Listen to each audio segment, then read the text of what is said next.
Oke. Pindah posisi. Baik. Pindah, Nek. Pindah posisi. Enggak apa-apa sih.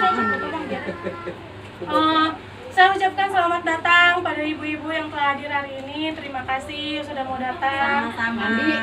Ini pertemuan kita ya yang selanjutnya. Sesi sekarang itu akan membahas tentang pengelolaan keuangan dan perencanaan usaha.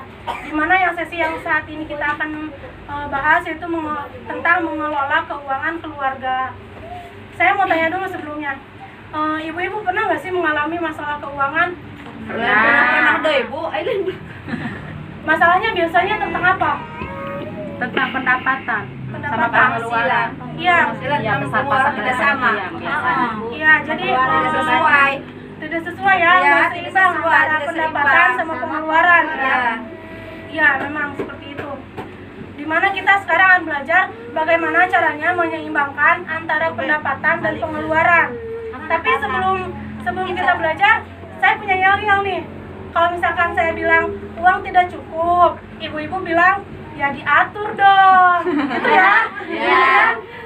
Uang tidak cukup, Ya, diatur dong. Mantap. Tambahin dong, gitu kudu nama.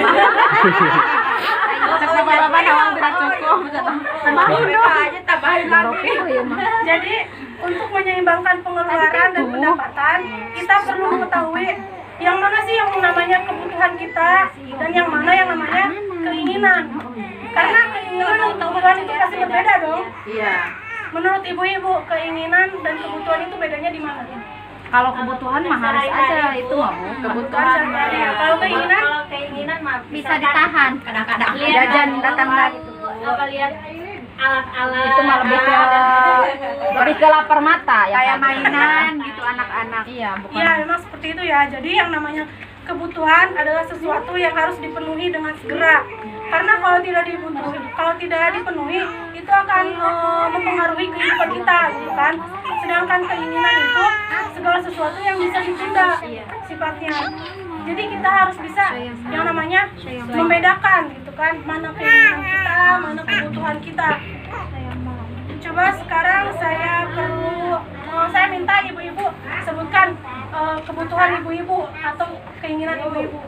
Kira-kiranya siapa aja? Dua orang. kebutuhan itu Di mana? Bu Maria. Ya di mana?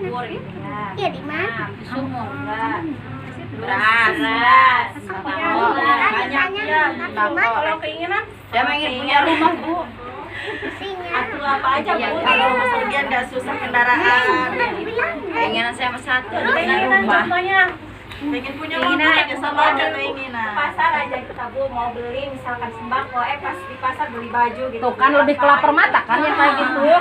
ya memang ya. Tapi harus diingat dulu, keinginan dan kebutuhan setiap orang itu kan berbeda-beda ya. Misalkan keinginan ibu sama keinginan ibu beda pasti kan. Kebutuhannya juga pasti berbeda. Apalagi misalkan ibu mau punya anak bayi, ibu yang ini mah nggak punya, pasti kan kebutuhannya lebih banyak kan yang punya bayi kan, karena harus beli susu kan, peralatan bayi segala macam gitu kan. Jadi memang kebutuhan tiap orang itu berbeda-beda tergantung situasi dan kondisinya. Tapi itu juga bisa dilihat dari fungsinya. Misalkan ibu mau usaha jualan es misalkan, pasti otomatis ibu butuh lemari es kan buat jualan, itu bisa menjadi kebutuhan buat ibu. Tapi kalau misalkan ibu nggak kerja, nggak ngapa-ngapain di rumah aja gitu kan, nggak ada usaha, tapi ibu pengen punya lemari es gitu kan, itu berarti menjadikan itu lemari es itu sebagai keinginan. Beda ya fungsinya ya. Terus setelah kita tahu nih mana kebutuhan kita, mana keinginan kita, kita juga harus bisa yang namanya membuat anggaran, perencanaan keuangan. Kenapa harus membuat anggaran? Biar kita tuh keuangannya lebih kondusif aja, teratur gitu kan. Jadi nggak kebablasan gitu kan kalau belanja, kalau ini itu gitu kan. Iya. Membuat anggaran itu bisa tiap bulan, bisa tiap minggu, bisa tiap hari, tergantung pendapatan kita. Kalau misalkan pendapatannya tiap bulan, ya kita anggarkannya tiap bulan gitu kan. Terus sistemnya juga ada dua cara Bu. Kalau misalkan yang pendapatannya tetap tiap bulan, kita bisa pakai sistem amplop namanya. Sistem amplop itu kita pisahin tiap-tiap amplop itu misalkan buat listrik, buat kebutuhan, ya buat anak jajan, buat kebutuhan sekolah, buat kebutuhan di dapur itu dimasukin ke amplop, tiap amplop. Jadi pas kita butuh itu langsung diambil, enggak ngambil uang yang dari yang lain. Jadi teratur gitu kan. Kalau misalkan pendapatannya tiap hari, kita bisa membuat yang namanya catatan harian kas. Jadi kita bisa pengeluaran harian ini hari ini berapa, misalkan apa aja yang dikeluarkan buat apa, nanti bisa ditulis di situ. Ibu-ibu pasti begitu. Terus baru-baru begitu ingat beli tanah pakai Pak.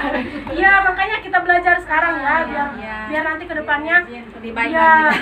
selain itu kita juga harus merencanakan anggaran itu bareng-bareng sama anggota keluarga kita, biar anggota keluarga kita itu paham gitu kan pengeluaran kita tiap hari, tiap bulan itu apa aja gitu kan. Jadi nggak seenaknya, misalkan apalagi anak-anak kita yang taunya pengennya ada aja gitu kan, nggak tahu kalau kebutuhan kita tuh sehari-hari banyak banget gitu kan.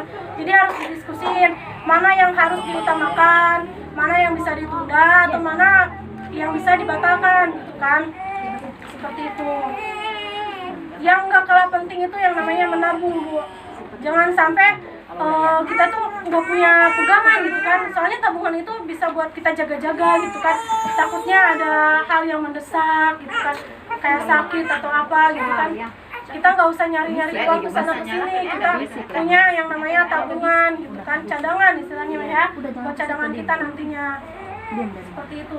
Menabung itu bisa di mana aja, Bu, bisa di rumah, di koperasi, yang penting tidak memberatkan. Terus tabungan juga nggak harus gede-gede, yang penting kita tuh disiplin nabungnya, mau 1.000, mau 2.000 gitu kan, tiap hari yang penting disiplin gitu kan, nggak kita comotin terus gitu kan, kita butuh comot Di gitu kan. rumah mah nggak bakalan kebagian. Bisa. Iya, Di rumah mah. Di sekolah paling bisa. iya nggak apa-apa, di sekolah juga sama aja Di rumah kan, sama aku sama saya anak kan bisa kita ambil selagi kita butuh gitu kan. Yang penting hal-hal yang mendesak gitu ya, jangan kita pengen ini itu langsung ambil dari tabungan gitu kan. Tabungan sekolah mah nggak bisa, harus akhir harus sekolah ada. aja. Ini aku bawa tabungan nih.